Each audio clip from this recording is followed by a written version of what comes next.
Dr. Weber, you've been presenting here on Nivolumab, but now this is something called an anti-PD-1. Tell me what it's doing and what category of patients you were looking at. Well, this was a trial in patients with metastatic melanoma who had failed or progressed after prior ipilimumab therapy, or if they had what we call the BRAF V600 mutation, which is about 40 to 45% of the patients. They had to have failed both a BRAF inhibitor alone or in combination and the ipilimumab, which is a immune treatment. Now, what's the relevance of PD-1, because you're affecting that? PD-1 is what we call a checkpoint protein. It turns out that the immune system has many brakes and it has many accelerators. There are at least 8 of these brakes or checkpoints that exist to dampen the immune response, which, as you can imagine, would be important.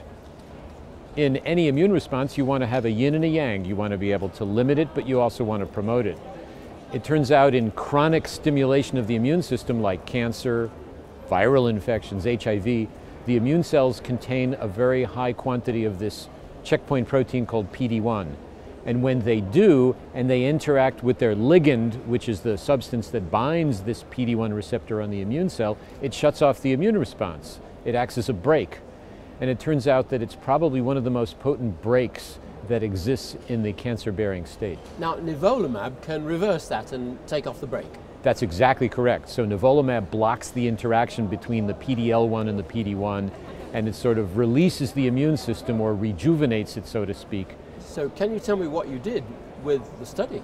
So in this study, it was the first randomized study that's been presented in which patients who had, as I stated, already progressed after receiving the checkpoint protein inhibitor ipilimumab, or if they had the BRAF mutation, both the BRAF inhibitor and ipilimumab, they were randomly allocated to receive the checkpoint protein inhibitory antibody Nivolumab, or what we call investigator choice chemotherapy. So that's a high bar you've set, because they're already getting state-of-the-art therapy which is head and shoulders above what it was just a few years ago. That's correct. Although you could look at it either way.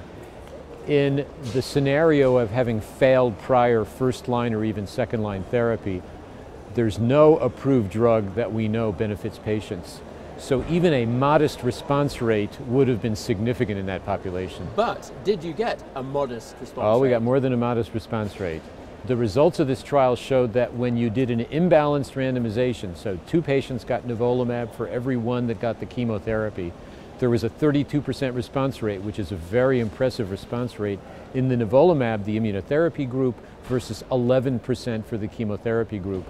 11% is what you would have expected by historical experience. 32%, amazingly, virtually completely matches what was seen in the early phase studies of Nivolumab. What about the durability of those responses? And the responses look very durable. As I showed earlier, if you look at what we call the swim plot, which is a plot on a horizontal axis of the duration of response of each patient, every patient, there were 38 responders of 120 patients that got Nivolumab in this study, in this analysis of response. 36 of them continue in response or continue to maintain their response over time with follow-up that ranges anywhere from 7 to 12 months already. Any idea of how this might translate into overall survival? No one can predict, but the survival data, which is the co-primary endpoint of the study. Remember, initially early on it's response, which is the current analysis. Obviously you know your response rate early on in a trial.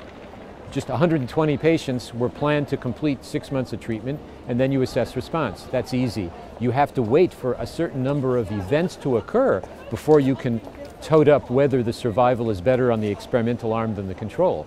We'll probably have those numbers in a couple of months, and then we'll make the assessment. You're taking off the brakes of the immune system. That could be good, but it could also be bad. What about adverse events? So interestingly, the adverse events completely favored the Nivolumab arm. With chemotherapy, we often see myelosuppression, neutropenia, nausea, vomiting, fatigue. 31% of the patients on the chemotherapy choice arm had significant grade 3-4 adverse events, only 9% in the Nivolumab arm. So as those of us who work with the drug know, it's a very well-tolerated drug. It's easy to give. And the side effects, in all cases that were of the high grade, the grade 3-4 side effects, were all completely reversible. There were no treatment-related deaths on either arm in this study, by the way, so patients did very well. So what are the clinical implications? The implications of this first randomized phase 3 study of a checkpoint protein inhibitor against PD-1 are that chemotherapy as a second or third line therapy in melanoma should go the way of the dodo. I don't think anymore, even in the EU, US, that chemotherapy like dacarbazine or carboplatin and Taxol should be the reference arm of a frontline or second line study. I think it should go away, and as I mentioned, I almost never use chemotherapy anymore. And in the overall context, where does this leave therapy for, first of all, metastatic melanoma and perhaps other stages of the disease? It gives you now multiple new options. We have pembrolizumab that was approved on the basis in the US of just a phase 1/2 study. Hopefully nivolumab will eventually gain registration with the FDA on the basis of this randomized phase 3 study. It just gives you more tools in the toolbox to treat patients with metastatic disease. And given the toxicity profile I mentioned, it's the perfect adjuvant treatment. And there will be 3 adjuvant studies of PD-1 antibodies coming up in the next 6 to 12 months. Give me some ballpark idea of just how much the prospects for treating melanoma have improved recently with this.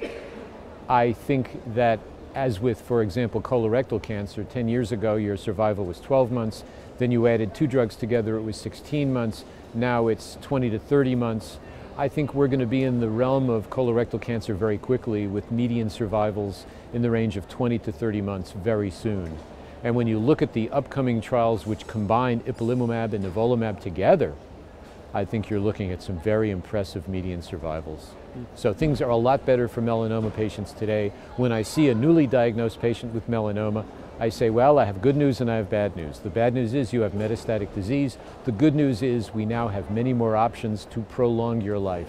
So if you were to summarize in just a few seconds what doctors should remember coming out of your talk here today, what would that be?